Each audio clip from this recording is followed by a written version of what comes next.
Tila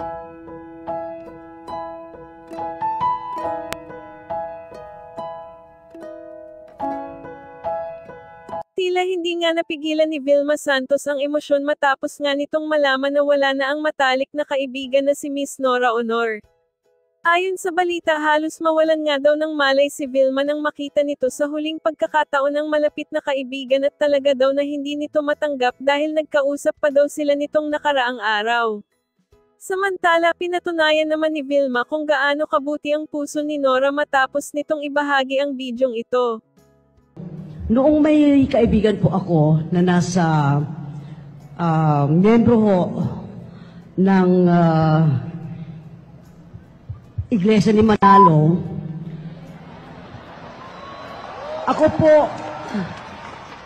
ako po ay napasama doon sa kanila. At doon ko ho nakita na kapag nagpunta pala kayo doon, hiwalay ang babae sa lalaki.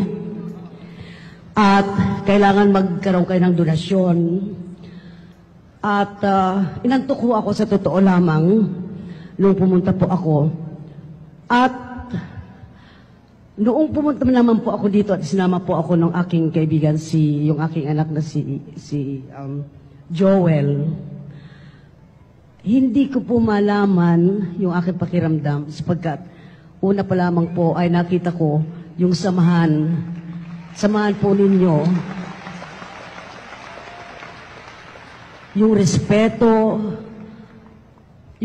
kasi pag sinabi mong respeto, andun na lahat eh. Andun na yung pagmamahal, andun na lahat yun.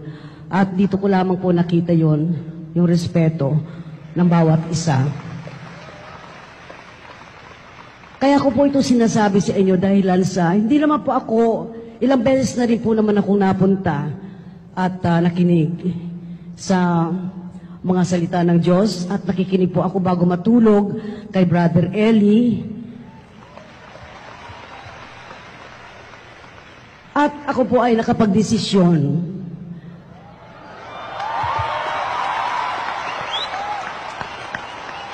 ayaw nga pong maniwala sa akin si Joel, pero sabi ko, anak, buo sa aking puso na ako'y aalib na po sa inyong lahat.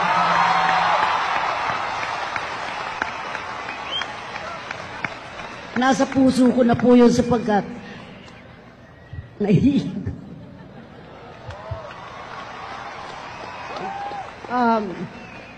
sa totoo lamang po, dito ko lang po talaga naramdaman ng pagmamahal. At uluubin po ng Diyos na matuloy sa susunod na linggo, ito po ay hinihintay ko.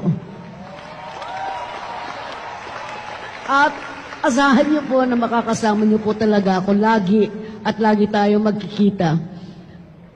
Nasa puso ko na po yun. Marami pa po akong dapat sabihin. Kaya lang, alam niyo na po, basta nanggaling mo sa puso at isipan, yun lamang po ang ipagmamalaki ko sa inyong lahat. Talagang desidido na po ako. Isa pa po, ang hindi ko lang nagustuhan kasi sa Katoliko, ang mga pari po, hindi rin po ako nagsisimba. Ang mga pari po kasi, nung unang mga nagpupunta ako sa simbahan, kapag nakikita po ako, ang sermon nila, pag nakita ko Nora Honor, nawawala na ho nung sermon na totoo para sa mga tao na dapat sabihin. At saka kung bakit kinakailangan ang mga pare ay sumali sa dapat salihan. Katulad ng mga nangyayari po ngayon, hindi ko na lang po babanggitin, pero hindi ko po gusto yata yung ginagawa nila na dapat pagkasundo nila ang mga tao, pinag-aaway pa ho nila. Yun lamang po.